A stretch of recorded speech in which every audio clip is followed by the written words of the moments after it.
지금 여러분께서는 서영석, 김용민의 정치 토크와 함께하고 계십니다.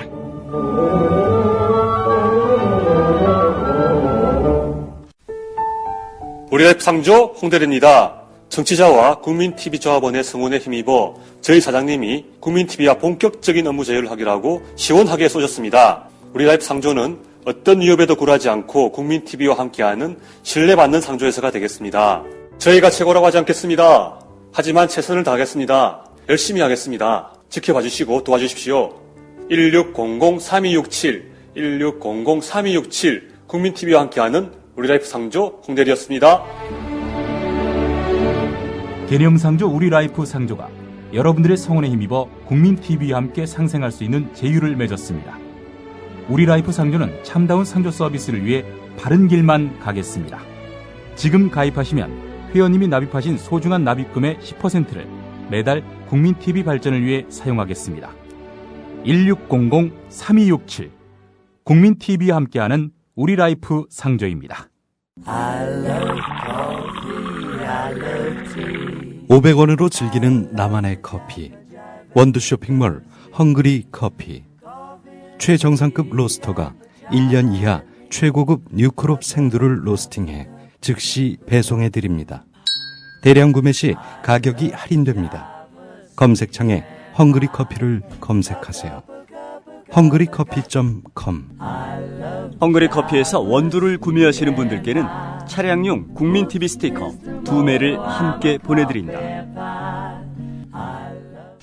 네, 서영석, 김용민의 정치토크 함께하고 계십니다. 대체로 보는 시각 4시 59분 향해 가고 있습니다. 게시판에 오늘도 많은 분들이 또 함께하고 계신데요. 이석규 의원 4차 공판에서 검사와 수련원 직원이 이렇게 아마 증인으로 나온 모양이죠. 검사하고 수련원 직원으로 보이는 사람하고의 일문일답이 있었는데 네. 검사가 이렇게 물어봅니다. 수련원은 사람 접근이 힘들죠? 수련원이라면 이른바 아로 모임이 있었던 여기 합정동 수도원 얘기하는 거 아니에요? 수도원, 예. 네. 수련원은 사람 접근이 힘들죠? 검사가 이렇게 물어봅니다. 아마 사람 접근이 힘든 곳에 몰래 모인다 하면 비밀회합이라는 점을 강조하기 위한 것이겠죠. 수련원 직원이 아니요. 대로변에서 걸어서 6분 걸립니다. 검사가 또 물어봅니다. 강당이 커튼 치면 안 보이죠? 아유 보세요. 이게 뭐 비밀회합이라는 걸. 아니 강당이 커튼 치면 안 보이지 그러면 예. 그랬더니 직원 얘기는 뭐라고 하냐면은 직원 얘기는 뭐냐면은 강당에 커튼이 없습니다. 이런 얘기를 했다고 합니다. 검사 진짜 누군지 모르지만은 야, 그 첫째 아닌가 모르겠는데. 예. 뭐 내란 음모 사건 공판 자리에서 오고 간 신문이라고 이렇게 어떤 한 분이 올려주셨네요. 예. 아니 나도 어디서 본 것 같아요. 예. 커튼 얘기는. 예. 커튼. 정봉주 전 의원 오늘 안 나오나요? 예. 제가 예고를 했었는데 오늘 부득이 바쁜 사정이 있어서 다음 기회에 모시도록 하겠습니다. 다음 기회 안 모신다. 예. 아니 어제 오기로 해놓고 말이죠. 말을 바꿨어요. 농담입니다. 예. 자, 그리고, 진보당 이석기 예비 내란 음모 증거보다 박근혜가 부정선거를 했다는 증거가 훨씬 더 많다. 부정선거, 국기, 문란, 새누리당은 해체하고, 이 검사와 환관 내시들과 박근혜 긴급 체포하라. 뭐 이렇게, 모짱이 아가씨가 이제 글을 올려주셨는데, 그 김갑수 씨라는 분이 계신가 봐요. 김갑수? 예. 김갑수가 상당히 많았죠. 영화배우도 있고, 뭐, 예전에 라디오 21 대표하시던 분도 있고, 또 요즘에 그 활동하시던 그 김갑수 선생. 몰라, 난 누구지? 예. 그 양반이 우리 서영석 기자께서 새누리당의 논조대로 이렇게, 진보당을 비판한다. 이렇게 또 이렇게 불편한 시각을 드러냈다. 불러줘, 젠장, 엠발. 불편한 시각을 드러냈는데요. 아니, 솔직히 서영석 기자님의 말씀은 새누리당 논조하고는 다르죠. 결이 다르고 일단 기본적으로 정치적 생존을 해야 될 통합진보당의 미래와 관련해서 위태롭다라고 이야기하는 거 아닙니까? 통합진보당 싫어하세요? 없어지길 바라세요? 해산되길 바라세요. 아니 뭐 그렇게 좋아하지는 않지만은 정당이 내가 싫어한다고 해서 네. 그 정당이 해산되길 바란다는 게 말이 돼요. 네. 그건 박근혜식 사고입니다. 그렇죠. 아니 내가 좋아하는 정당이 있는 거 하면 싫어하는 정당도 있는 거죠. 새누리당 저는 없어야 된다고 생각하진 않아요. 네. 그게 정당이 있느냐 없느냐의 문제는 국민이 판단하면 되는 겁니다. 네. 솔직히 이 선거 때마다 그 규정이 있잖아요. 몇 % 이상 못 받으면 정당 해산해야 됩니다. 네. 그 정당 이름 못 써요. 예. 다시 정당을 만들면 되지만은 예. 그런 식으로 국민이 심판하면 되는 거지. 누가 나서가지고 이 정당은 되고 저 정당은 안 된다. 이게 박근혜식 사고 아닙니까? 예. 그래서 반대하는 거죠. 그러나 네. 그렇다고 하더라도 통합진보당에 대해서는 그렇게 썩 좋아하지는 않습니다. 네. 썩 좋아하지 않는다고 해서 정화하지도 않아요. 없어야 된다고 생각하지도 않고. 예. 걔 좋아하지 않는다고 해서 걔 통합진보당의 문제점이 바로 그겁니다. 네. 통합진보당 싫어한다. 그럼 너 박근혜야? 박근혜 아니라도 싫어하는 사람 많아요. 네. 아까 여론조사 해보니까 75%가 호감을 갖고 있지 않다고 그러지 않습니까? 예. 그러면 75%가 박근혜입니까?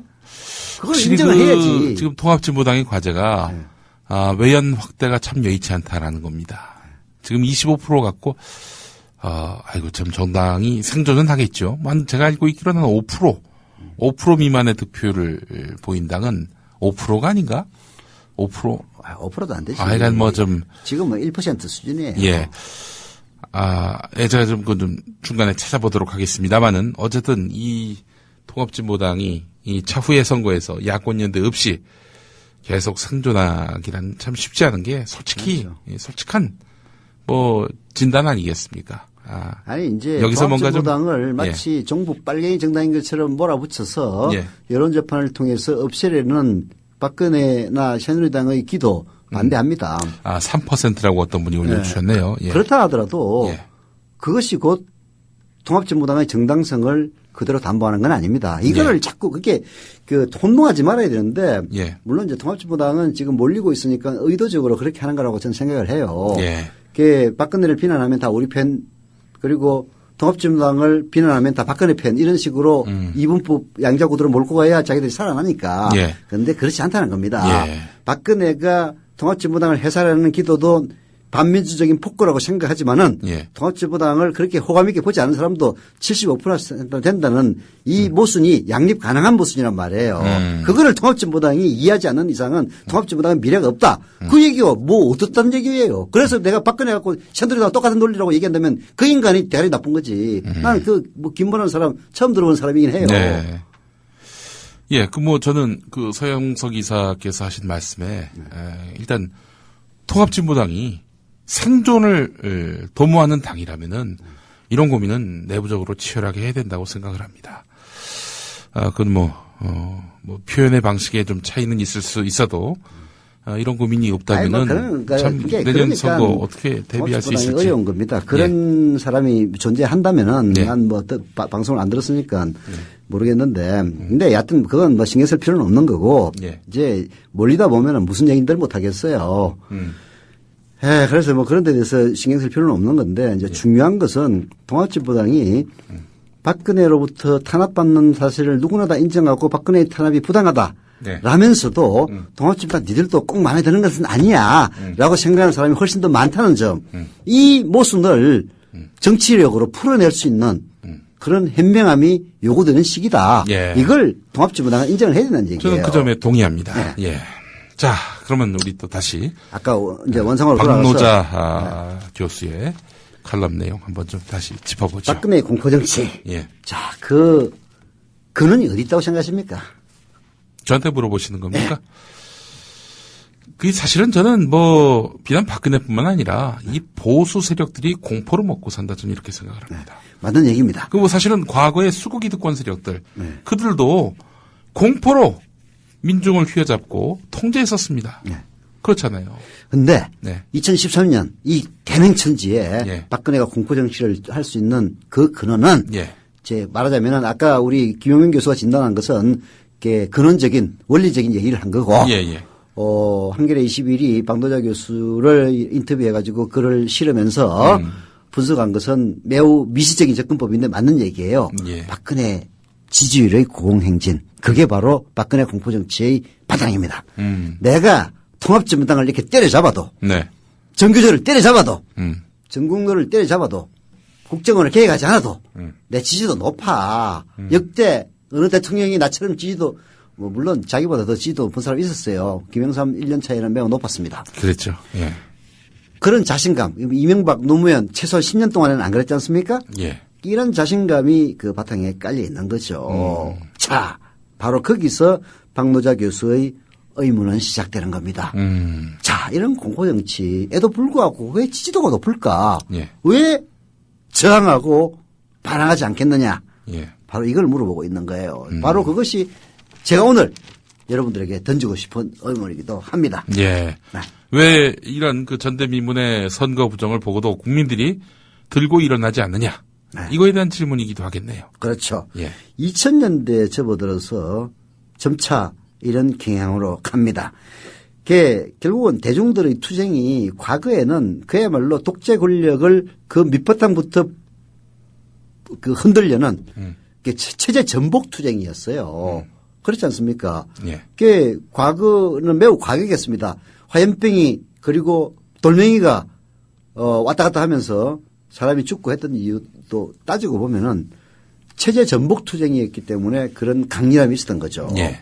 그러나 김영삼이 집권하고 나서부터 조금씩 바뀌어가지고 예. 1997년 그 김대중 대통령이 집권하고 노무현의 집권으로 이어지면서 체제 전복 투쟁이 매우 약화되는 거죠. 예. 그게 뭔가 저지형 투쟁을 한다라고 박노자 교수는 분석을 하는데요. 이게 전복이 아니라 저지라는 겁니다. 예. 뭔가 정부라는 그 기구가 나쁜 짓을 하면 그걸 막기 위해서 투쟁한다는 건데 예. 예를 들어서 한미 FTA 저지 투쟁, 예. 경기도 평택 대출위의 미군기지 신축 저지 투쟁, 예. 그다음에 쇠고기 수입 저지 투쟁, 네. 이런 저지 투쟁으로 바뀌게 된 결정적인 이유는 예. 뭐 여러 가지가 있습니다. 예. 여러 가지가 있는데 결국은 청년들이 먹고 사니 점에 너무나 매몰될 수밖에 없는 경제 구조가 그 바탕에 깔려 있다. 이렇게 진단을 하고 있습니다. 예. 대학이 지금 사실 취업학원 되지 않았습니까? 그렇죠. 저 대학 다닐 때만 하더라도요. 공부 안 했어요. 예. 책 읽고 스터디 그룹에서 그야말로 마르크스를 논하고 엥겔스가 뭐 해겔이 어떻고 이딴 소리 막 지금 생각하면 웃기는 일이었는데 공부하셨네. 네. 근데 요즘 그게 무슨 문제냐면 그때는 네. 일종의 어떤 대학에서 전공 과목이 너무 매몰돼가지고 공부하는 것 자체가 촌스러웠잖아요. 촌스러웠죠. 도서관 가서 공부하는 애들은 좀 별종이었고. 전 도서관 가가지고 잠만 잤습니다. 예. 뭐 도서관 가서 자는 것도 민폐고. 아니 근데 그렇지만은 대학에서는 보다 많은 철학과 사상에 그 탐닉하는 그럴 때 아닙니까? 그러니까 지금은 그런 뭐 마르크스 레닌 그 공부하는 거 자체가 뭐 취업에 도움이 되겠어요? 뭐 앞으로 생활하는 데 도움이 되겠어요? 기자하는 데는 도움이 좀 됐지. 아, 기자하는 데 도움이. 뭐 어쨌든 취업 준비 때문에 하신 건 아닐 거 아니에요. 네. 근데 지금은 그게 하나의 어떤 스펙이 돼 버렸기 때문에 기꺼운 마음으로 그런 새로운 사상과 또 주장에 대해서 그 귀를 열고 눈을 뜨지 않는다는 겁니다. 그게 그러니까 참 문제예요, 그게. 박노자 교수의 진단은 예. 이 우리 모든 청년들이 예. 자기 몸값을 높여가지고 예. 보다 더 좋은 조건에 예. 노동시장에 팔아야 하는 나홀로 작은 자본가가 돼서 상호간의 경쟁에 매몰된 그런 원자화된 개인들. 그렇죠. 그래서 연대라든지 투쟁이라든지 이런 거 하면은 너무나 파편화된 개인이 그 경쟁에서 이탈한다. 네. 나 출세 못해. 예. 이런 공포가 결국은 청년들로 하여금 이런 저항하고 분노하는 것들을 못하게 만드는 요인이다. 이렇게 지적을 하고 있는데요. 예. 저는 공감이 갔습니다. 예. 결국은 이렇게 되면은 무슨 문제가 생기느냐. 싱가포르처럼 된다는 거예요. 싱가포르는 장기 독재. 그렇죠. 선진형 권위주의라고 얘기를 하는데요. 예. 결국은 권위주의 통치를 하면서도 그 사회는 계속 뭐 나름대로 자본화의 진전 속도가 높아져가는 싱가포르 행으로 전락한다라고 경고를 하고 있는데요. 예. 1991년과 같은 데모가 1991년처럼 데모가 쟁취한 자유, 예를 들어서 고문으로부터의 자유, 국가보안법으로부터 제한된 자유, 이런 것들도 저항이 있을 때 그게 가능한 것인데 저항을 하지 않는다면 이 자유도 얼마든지 정발될 수가 있다. 네. 지금 우리로서는 분노와 저항만이 우리를 살릴 수가 있다. 이렇게 얘기를 하고 있습니다. 저항의 파도가 다시 한번 오지 않으면 나중에 아무리 후회해도 소용이 없다라고 오슬로 대학의 박노자 교수가 젊은이들에게 충고를 하고 있는데요. 예. 정말로 최악의 태도는 바로 무관심입니다. 무관심. 이게 바로 프랑스의 노투사 최근에 돌아가셨죠. 스테반 에셀의 예. 말씀입니다. 분노하라. 예. 분노하라. 예. 자, 박근혜의 부정방권 선거에 대해서 분노하라 이런 얘기죠. 네. 제가 떠들 일이 아니에요. 저야말로 사실 그런 거 가지고 뭐 완전히 뒤진다는 게 말이 돼. 그냥 넘어가. 그리고 기껏 뭐 중앙일보 정도의 논조로 뭐 좀 반성하고 국민들에게 좀 잘못했다. 뭐 내가 원한 건 아니었지만은 뭐 덕을 봤으니까 미안하다. 그 대신 그런 일 없도록 하겠다. 예. 이런 식의 얘기를 해서 만족하자라고 얘기할 사람은 저예요. 예. 저 같은 세대들이 그렇게 얘기를 해야 됩니다. 그러나 젊은 세대들은 그래서는 안 되는 거죠. 그런데 지금 거꾸로 되고 있어요. 얼마나 안타까운 일입니까? 네. 스테반 에셀의 분노하라. 이 책 참 얇습니다. 다들 한번 좀 읽어보셨으면 좋겠고. 네. 그 참 노령의 나이에 80 넘어서 아마 이 양반이 좌파가 됐을 겁니다.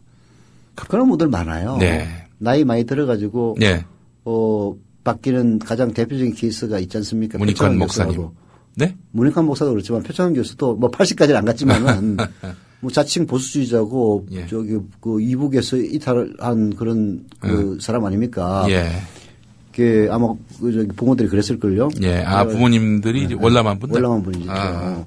그 옛날에 과거에 내가 저 써놓은 걸 한번 봤어요. 예. 어떤 자기가 나야말로 골수 방공주의자다. 예. 라고 얘기를 하면서 지금도 보수라고 얘기하지 않습니까? 예. 그러나 표창원 교수 이 얘기를 지금 보수라고 얘기하는 사람 누가 있습니까? 예. 새누리당은 순빨갱이 같은 얘기라고 하고 있지.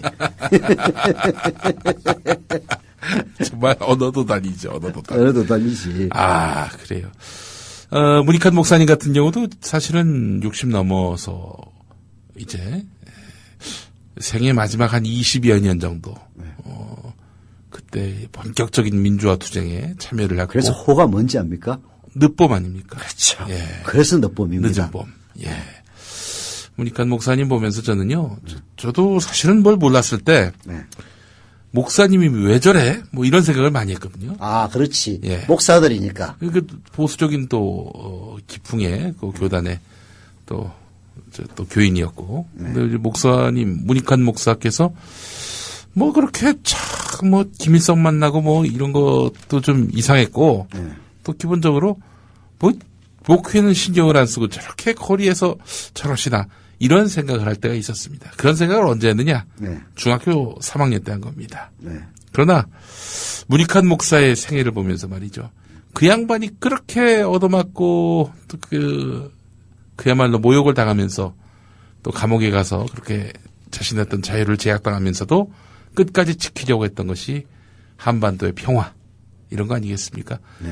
그분은 그렇게 해서 90년대 초반에 돌아가셨지만은 이후에 그 2000년 남북 정상회담 6.15 선언 그 이후에 이어진 남북 화해협력무도 더 이상 전쟁이 일어날 가능성이 없는 그런 세상으로 이분이 민족을 이끌고 간 것이 아닌가 저는 이렇게 생각을 하기 때문에 얼마 전에 정확하게 기사 제목은 잘 기억이 안 나는데 예. 그 무슨 미술품을 전시하는데 네. 이건 안 된다 해가지고 빼라 해서 그 그림 하나가 빠진 적이 있거든요. 예. 그 빠진 그림이 바로 철조망을 넘고 있는 문익환 목사를 모델로 한 그림이었습니다. 그래요? 예. 문 목사님이었어요. 저 딱 보는 순간 문 목사님이구나. 예. 철조망을 넘어갑니다.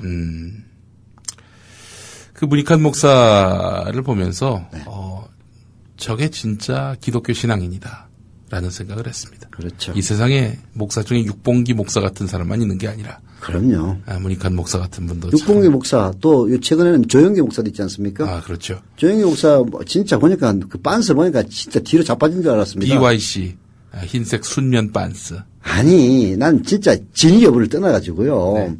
그 순복음 교회 장로를 한때 했던 사람들이 네. 그런 증거물을 내놨다는 그 자체만으로도 네. 조영기 목사는 석고대죄를 해야 된다고 봅니다. 예, 뭐 갑자기 또 여의도 순복음교회 얘기로 빠져서 그렇습니다만은 그 여의도 순복음교회의 그 차일석 장로 그리고 그 하상옥 장로 그리고 그 이종근 장로 이 세 분이 이 사실상 이번 그 폭로의 핵심적인 그 차일석 장로는 옛날 국민일보 사장했던 분인데. 국민일보 사장했던 분이죠. 네. 뭐 직접 사장으로 모셨잖아요. 네, 제가 모셨죠. 그리고 그때 노조위원장 하셨나요? 제가 노조위원장 할 때는 차일석 사장 전이었죠. 아, 조용우. 조영기 목사님의 동생. 예, 조용우. 네, 예. 사장 시절입니다. 하여튼 이 차일석 장로 같은 경우는 이런 말을 하더군요. 누군가 K-팝 있잖아요. 네.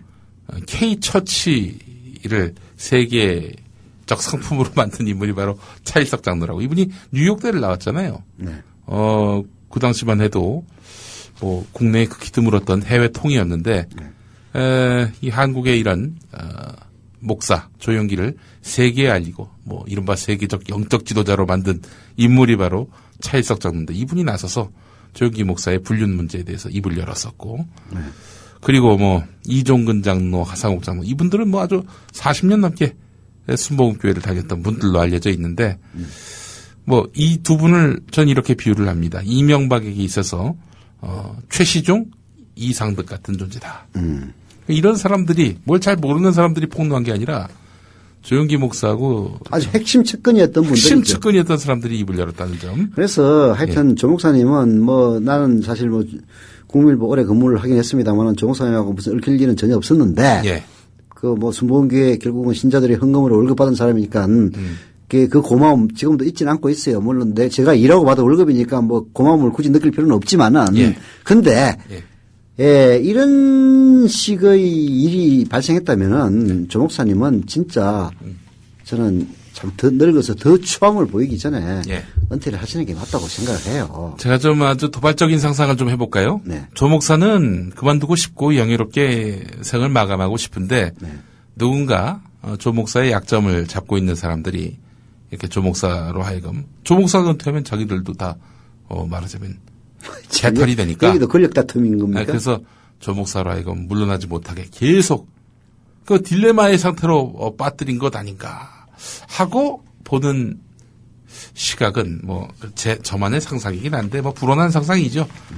이건 조 목사가 좀 합리적이고 상식적으로 이 문제를 풀어갔습니다. 근데 우리 오늘은 이상하게 이상하게 자꾸 삼천리 이거 그 지역 이름을 얘기하면 안 됩니다. 예. 삼천리는 괜찮아요. 삼천리는 괜찮습니다. 삼천리로 빠지래요. 삼천리로 자꾸 빠져서 예. 이게 송구스러운데. 제가 삼천리를 빠진다는 걸 지역 이름으로 잘못 쓰는 바람에 예.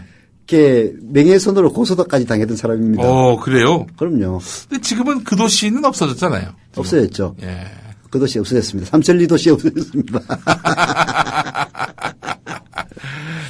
그래요. 참, 하여튼, 우리 국민들은 남북 간의 화해, 협력, 공조, 이런 것들은 바라지만, 북한 체제에 대한 맹목적인 지지, 추종, 이런 것들은, 바라지 않는 현실인데. 북한 체제에 대한 맹목적인 지지 추종을 하는데 지금 존재합니까? 난 절대 존재하지 않는다고 봐요. 통진당도 그렇다고 보기 증거가 없어요. 아직까지는. 아니, 이제 주체사상은 나는 진짜 주사파하고는 전혀 관계없는 삶을 살았기 때문에 그 주사파가 뭔지 내가 사실 잘 몰랐는데 얼마 전에 얼마 전이 아니지 꽤 오래됐지 몇 달 전에 그 프레시안에 주사파에 대해서 쓰는 글을 보고 야 이렇다면은 주사파에 빠질만도 하다 그런 느낌을 든 적은 있어요. 주체사상이라는 게 김일성 주체사상이기 때문에 욕을 처먹는 건데 이게 말하자면은 브랜드가 잘못되어 있는 거죠. 이 주체사상이라는 거는 마르크스주의를 부정하는 겁니다. 마르크스주의는 결정론 아닙니까? 모든 게 다 정해져 있다는 결정론주의인데 이게 주체사상은 결정론이 아니랍니다. 인간의 의지로 극복할 수 있다. 이런 얘기를 해요. 그게 사실 김일성 주체사상이나 박정희의 새마을운동 하면 된다. 라는 사상이나 거의 유사하답니다. 그래서 주체사상에 빠진 사람들은 의지력이 강하고 배신 잘 안 하고 그리고 그 경찰한테 끌려가도 절대 안 불고 그런 특성이 있는데 그 이유가 바로 주체사상이 갖고 있는 본질적 특성에서 기인한다. 이런 이제 글을 쓰는 걸 봤는데 인간의 의지로 고난을 극복할 수 있다는 사상이 주체사상이라면 그건 나쁠 게 뭐가 있습니까? 이름이 주체사상이 나쁜 것일 뿐이지. 그렇잖아요. 주체적 사고를 하는 게 뭐가 잘못된 겁니까? 그게 뭐가 잘못이야? 난 그 생각이 언뜻 들더라고. 그러면은. 그런 생각을 갖고 있는 게 사실 민주주의를 지키는 힘 아닙니까? 그렇죠. 아니, 그러면은, 부자가, 1%의 부자가 사회를 장악하고 있다고 했어. 그게 순응해가지고 노예로 사는 것이 좋은 겁니까? 이런 어려운 환경 속에서도 내가 열심히 노력해서 이 사회를 바꿀 수 있다. 라고 생각한다면 그 얼마나 장려할 만한 사고예요. 그렇죠. 그 이름이 김일성 주체사상이라니까 욕을 쳐먹는 것 뿐입니다. 예. 이름 바꾸세요. 왜 주체사상이라고 그럽니까? 다른 사상이라고 그러면 되지. 새마을 사상이라고 하지. 미래창조사상. 그렇지. 알겠습니다. 네. 문익환 목사님 얘기가 나와서 문익환 목사 기념 앨범이 있습니다. 네. 뜨거운 마음이라고. 여기서 가스펠 가수인 송정미 씨가 부른 노래가 있습니다. 이 작은 가슴. 이 음악 듣고 저희 또 계속 이 이야기 이어가도록 하겠습니다. 국민TV 라디오 서영석 김용민의 정치 토크 함께하고 계십니다.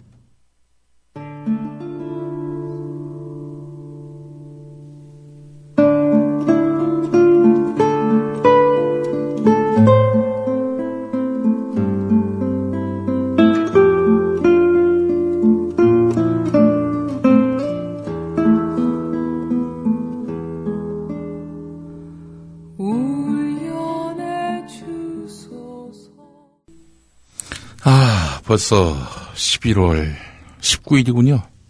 11월도 19일. 예, 11월도 벌써 12월 19일이면 1년 되는 거 아닙니까? 예, 그렇죠. 11월 19일. 대선 한 달 앞두고 어땠나요? 작년에 기억나세요? 기억나죠? 예. 저는 그때 문재인 후보가 이길 거라고 생각했죠. 네. 그 당시만 하더라도 안철수 후보와 후보 단일화도 안 됐었나? 테스트. 단일화 논의가 굉장히 지척됐던 걸로 알고 있습니다. 예, 그 시기에. 그때 내가 안철수 지지자들한테 가장 밉보였지. 예.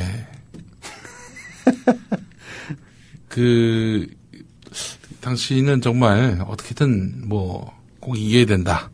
이런 또 강렬한. 아니, 나는 이겨야 된다가 아니라 이긴다고 봤어요. 예. 질 수가 없는 게임이라고 생각했었는데 그 예. 배후에 국정원, 그다음에 군사이버사령부, 예. 국가보훈처, 기타 동원할 수 있는 모든 단체를 다 동원해가지고 부정선거를 하고 있을 줄은 꿈에도 몰랐죠. 예. 참, 그래요. 그 부정선거 하니까 생각이 나는데. 예. 지금 정말 기묘한 일이 벌어지고 있죠. 네.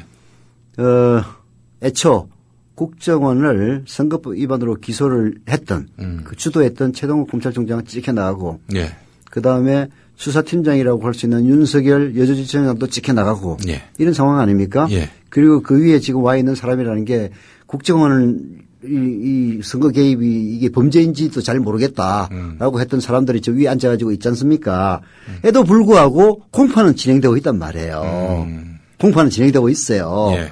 이게 지금 그 공판을 진행하는 공판검사와 수사검사가 일치되는지는 저는 잘 모르겠습니다. 원래 꼭 일치할 필요는 없거든요. 예. 수사검사와 공판검사가 다르는 게 보통입니다. 네. 근데 뭐 이거는 중대한 사건이니까 아마 수사검사가 공판검사를 겸임할 수 있다고 보는데. 네.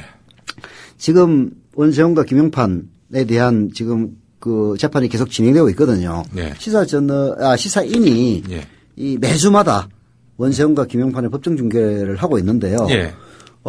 근원희 수서경찰서 전 수사과장 예. 빼고는 전부 다 도둑놈들인 줄 알았는데 네. 알고 보니까 또 한 명이 있었어요. 그래요? 네. 근데 이게 크게 부각이 안 됐더라고. 예.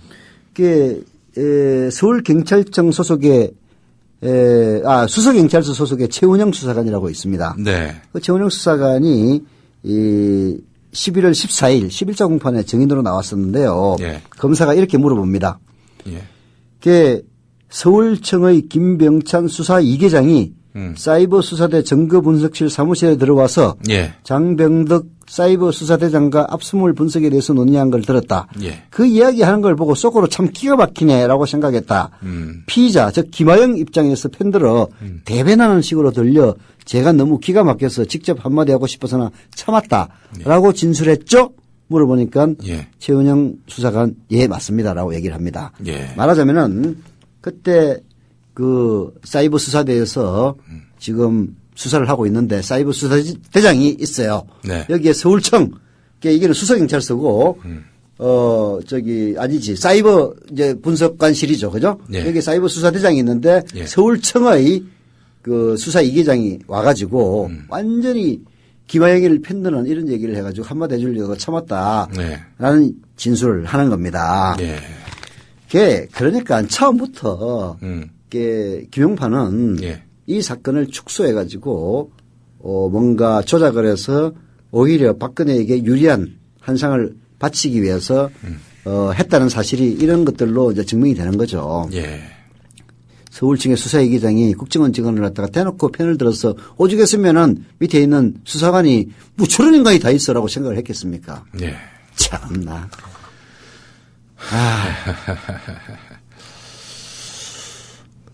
결국에는 이제 재판이 굉장히 공판이 매주 열리는 상황이죠. 네.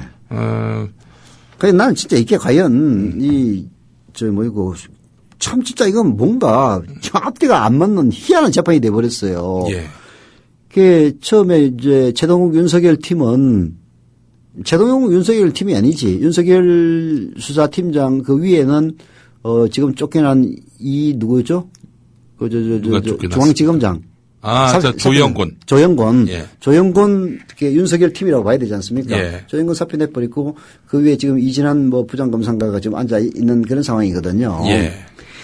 이제 말하자면은 꼭대기 쪽은 어떻게든 국정원 그 수사를 축소하고 싶어 하는 사람들이 앉아 있고 예. 일선 수사검사들은 옛날 팀들이 그대로 있는 이런 상황에서 공판이 진행되고 있는 거란 말이에요. 예. 과연 이게 유죄가 될지 안 될지 재판부도 아마 헷갈릴 겁니다. 예. 참나. 이런 희한한 구도를 만든 게 아무리 박근혜 정권이 막간다 하더라도요. 예. 자기 자신의 정통성에 흠집이 간다고 해서 이런 식으로까지 무지막지한 일을 이거 진짜 그대로 넘어가리라고 보십니까? 예. 앞으로 5년 후에 이게 그대로 묻힐 것 같아요? 반드시 드러나죠. 4대 강도 지금 그 비리가 완전히 다 드러나고 있는 건 아니지만 빙산의 일각만 지금 드러나고 있지만 4대 강이야 솔직히 정권이 안 바뀌었으니까 이 정도로 나오는 것 뿐이죠. 정권이 예. 바뀌었다고 생각하고 계십시오. 이거 아마 4대 강 관련해서 온갖 다 튀어나와가지고 벌써 내물로 들어간 놈들이 줄을 쫙 서 있을 겁니다. 예. 아이고 참. 근데 다음에 사실 지난번에 국민일보가 여론조사를 했더만 예. 대통령이 여론조사도 아니고 예. 저희 여론조사를 했어요. 예. 6명을 선정해가지고 예. 박원순이하고 1대1로 대결을 시켰나 봐요. 네. 거기에 조윤선이도 들어가고 진영 들어가고 홍정욱 들어가고 안대희 안대희도 들어갔더라. 정몽준도 들어가고 이혜훈이도 들어갔나? 이혜훈은 안 들어갔고요. 들어갔어요? 김황식이 하나 김황식이 들어갔지. 총 6명 했는데 6명을 넣었는데 예. 도저히 게임이 안 됐다는 거 아닙니까? 그렇죠. 어떤 후보를 갖다 대도 박원순이는 40% 이상 나오는데 나머지는 아주 따닥을 숟가락졌을 거예요. 예.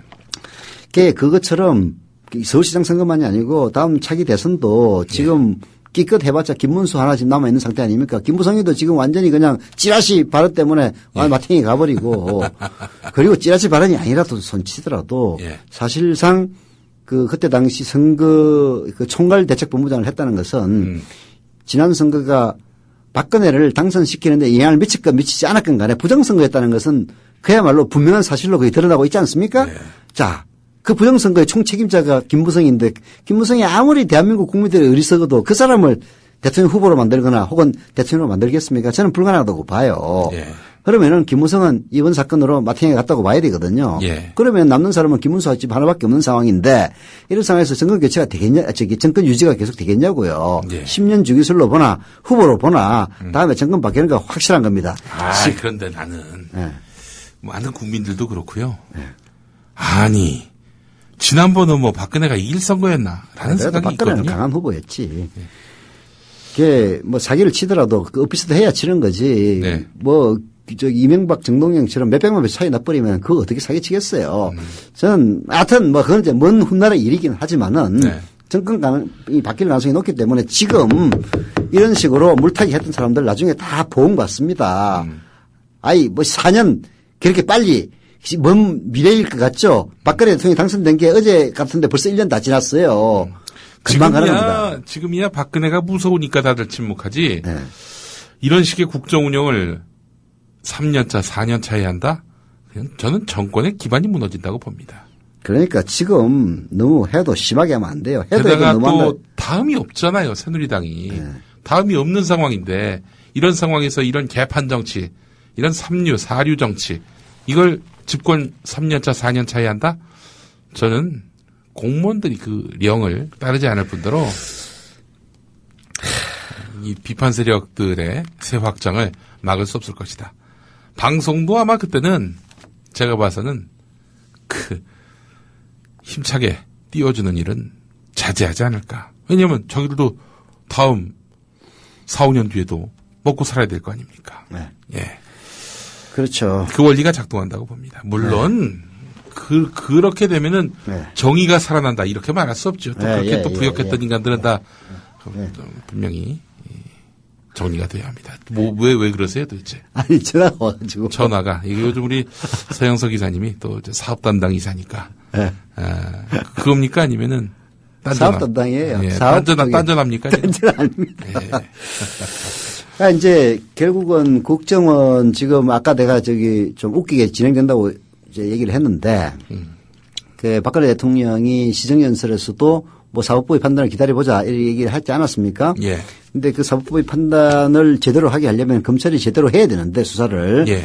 이 수사에 대해서 지금 심각한 의문이 제기되고 있는 그런 상황이란 말이에요. 예. 그래서 결국은 이제 특검으로 가야 된다라는 것이 야권의 주장 아닙니까? 예. 그래서 야권 연대라는 것도 지방선거에 앞서서 예. 국정원 개혁, 예. 국정원 수사 특검 이런 쪽으로 이제 야권 연대가 시동되고 있잖아요. 아니 사실은 근데 이제 특위는 되고 그 특검은 안 된다는 거 아닙니까? 박근혜 논리는. 네.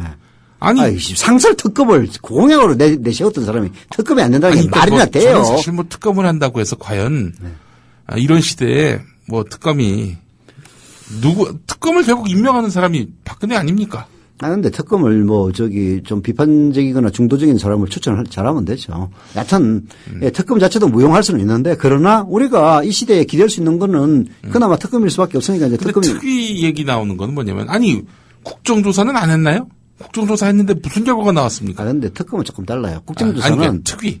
제 얘기는 특위 해봐야 뭐가 특위는 필요 없어. 무슨 특위를 해. 그 지금 새누리당은 특위하자는 거 아니에요? 그게 자기들이 국정조사 특위를 무력화시키는 넌 그 인간들이 지금 특위 주장하는데 말이 돼. 말도 안 되는 소리하고 자빠졌어. 아니 그러면 뭐 그때도 그랬고 지금도 그렇고 다 야당 요구 들어준 거 아니냐.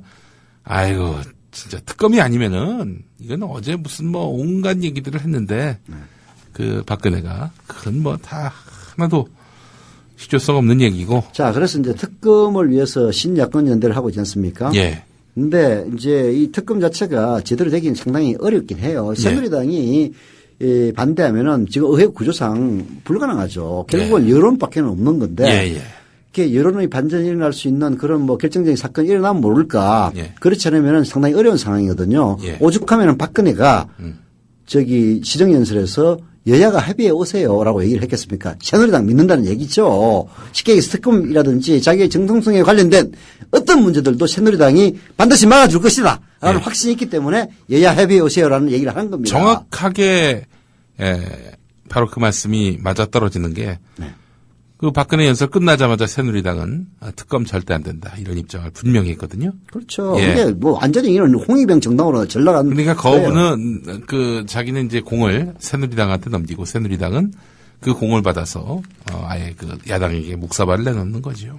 그래서 오늘 시사회를 보니까 저도 몰랐었는데 국회 내의 특검 논의와 별개로 추진되고 있는 국민특검이라는 게 있답니다. 국민특검이요? 예. 이게 뭐냐면은 이게 재밌어요. 이게 이제 실효성은 조금 떨어지는데 그러나 전혀 무의미한 건 아닙니다. 국정원 정치공작 대선 개입 시민사회 시국회의 약칭 시국회의죠. 그리고 민주사회를 위한 변호사 모임 약칭 민변이 11월 13일 국민공소장 만들기 프로젝트를 발표를 했습니다. 이거 그게 거의 보도가 안 됐어요. 12월 초까지 국민공소장을 만들고 자발적인 국민 배심원단을 모집해서 올해 안에 국민법정을 열겠다는 겁니다. 특검을 통한 진상규명을 위해서 국민들이 우선 마중물 역할을 하자 이런 취지랍니다. 그 수사권도 없는데 뭐 얼마나 진척시킬 수 있을까요? 이게 마중물을 되겠다는 거죠. 마중물. 그 의혹을 잔뜩 제기해서. 그렇죠. 그리고 이제 특검이 안 나올 수 없게끔 그 분위기를 만들겠다는 거군요. 국민공소장. 이거는 뭐냐면 국가기관의 총체적인 대선 개입 사건에 대한 진상규명 백서 형태로 민변이 주도해서 만들기로 하는데요. 이 국민공소장을 책자 그리고 CD로 만들어서 국민 배심원단에게 배포를 하고 동영상과 만화 등의 형태로 널리 홍보한 뒤에 12월 국민법정이라고 하는 촛불의장을 만들겠다. 이게 이제 계획인데 이게 국민들이 김대중 대통령이 그런 얘기를 하지 않았습니까? 100일 이걸 향해서 욕이라도 한마디 하라고 하지 않았습니까? 예. 정말 할 일이 없다고 무력하다고 느끼더라도 예. 그런 거죠. 예. 맞습니다. 무력하게 가만히 있는 것보다도 뭐라도 해야죠. 그래서 국민 배심원단은 11월 16일부터 11월 말까지 시국회의 홈페이지 네. 이 anti-nis.net입니다. 국정원 대응 그 시국회의 홈페이지군요. 예, 거기서 신청을 받는다고 합니다. anti-nis.net 아닌가요? 맞습니다. 예. 그래서 국민공수장에 신청을 하면요. 예. 제작기금 10,000원 내야 된다고 합니다. 돈 10,000원 내죠, 뭐. 예. 자, 그런데 요즘 그 얘기가 나와서 그런데요. 그 촛불 집회에 매주 나가시는 분 얘기가 이 시국회의에 대해서 불만이 많더라고요. 맨날 나가서 뭐냐 도대체 이게. 집회만 하고 안녕히 돌아가세요. 도대체 우리가 왜 모이느냐. 뭔가 실질적인 우리의 힘을 보여줘야 되는 거 아니냐. 근데 계속 그냥 행진도 하면 안 돼. 박근혜 대통령을 부정해서도 안 돼. 그렇죠. 그런 얘기를 하니까. 행진을 제지하는 거는 이해할 수 있는데 박근혜 하야 이야기를 금기로 삼는 것 자체가 이거 도대체 누구 눈치를 보는 거냐 이런 얘기죠. 네. 어떻게 보세요, 이사님?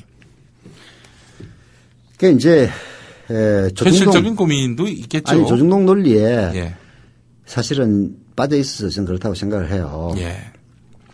그게 결국은 박근혜 하야를 외치기 시작하면은 국민들이 외면한다.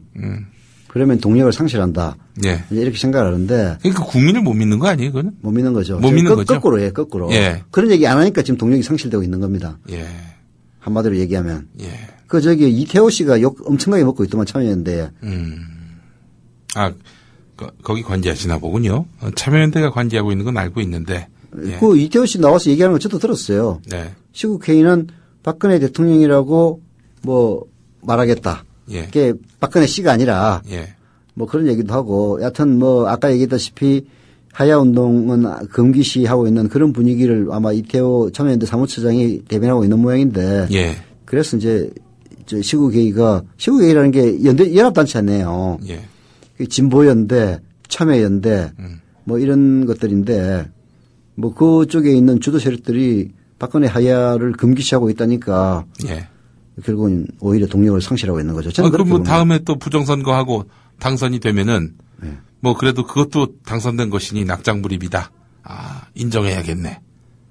그러니까 박근혜 하야라는 말은 자연스럽게 나오면 나오는 거고. 그렇죠. 일부러 조장할 필요는 없는 거죠. 증거도 없이 하야라고 할 수는 없는 것 아닙니까? 예. 근데 국민들이 이건 도저히 이거 받아들일 수 없다 해가지고 하야를 주장한다면은 그런 거지. 박근혜가 신성불가침의 존재야. 그렇지 않습니까? 예. 그런 식의 사고방식을 갖고 있으니까 이제 문제가 되는 건데요. 그러니까 이런 시민들의 자연스러운 요구. 그러니까 저희가 주장하는 건 박근혜 하야 해야 된다 이런 주장을 펼치는 게 아니라 시민들의 자연스러운 주장. 그걸 왜 막으려고 하느냐는 거지. 이런 비판 이런 것들을 왜 통제해서 자기들의 가이드라인을 만드냐 이거죠. 그렇죠. 지들이 얘기 안 하면 되지. 왜 얘기를 또 못하게 만들어. 그러니까. 박근혜 같은. 본인들이 얘기 안 하면 될 일을 왜 얘기를 해가지고 말이죠. 그렇죠. 그렇게 해서 또. 근데 사회적인 분위기도 문제예요. 예. 그게 결국은 새누리당이나 말하자면 조폭 언론들이 예. 야, 니들 박근혜 지금 대통령을 인정 안 하는 거야 라고 윽박 지르면은 네. 겁에 질려가지고 아니야. 이런 게 이제 결국은 김한길 스탠스 아닙니까?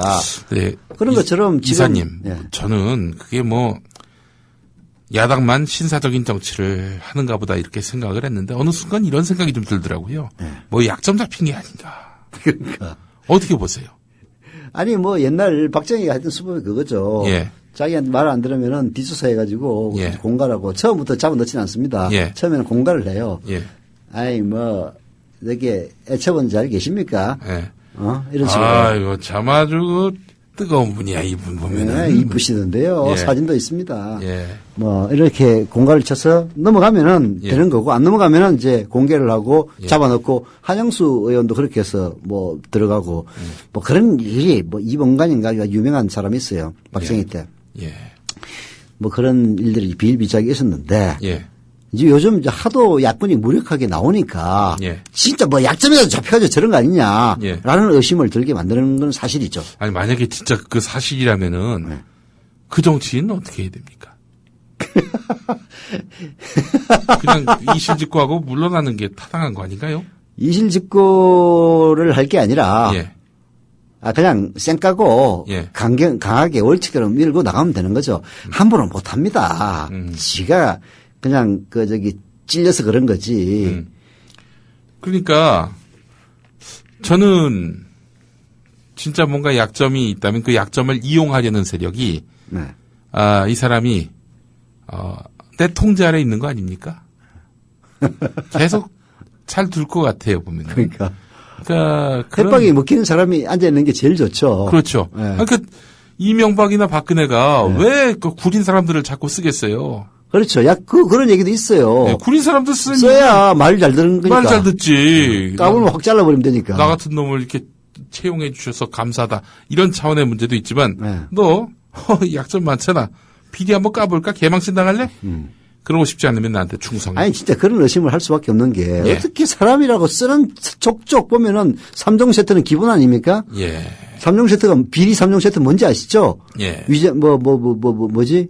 위장 전입, 논문 표절, 예. 또 하나는 뭐였지? 무슨 부동산 투기인가? 하여튼. 그렇죠. 부동산 투기죠. 뭐 이게 다운 계약서 같은 다운 게 거. 하여튼 그렇게 3종 세트는 하여튼 기본으로 갖고 있다. 이런 거 보면은 진짜 약점 있는 사람만 네. 쓰는 게 아니냐라는 예. 의심마저 들죠. 자, 지금 이런 위중한 시기에 자기 자리 보존하려고 그 약점 감추고 적당히 타협하면서 이지고잉하시는 정치인이 있다면 야권에 그런 분이 있다면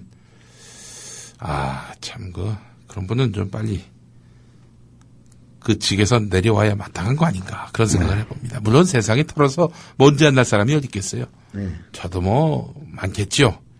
대표적으로 막말이었고요. 그럼 내가 사퇴하는 게 맞았었나? 얘기하다 보니까 이거야말로 외통수에 직면하게 되네. 예. 그런데 이제 마지막으로 이 얘기는 좀 하고 싶어요. 예. 결국은 지금 박근혜 철권 통치, 박근혜 공포 정치의 그 밑바탕에는 예. 박근혜의 높은 지지율이 존재한다. 예.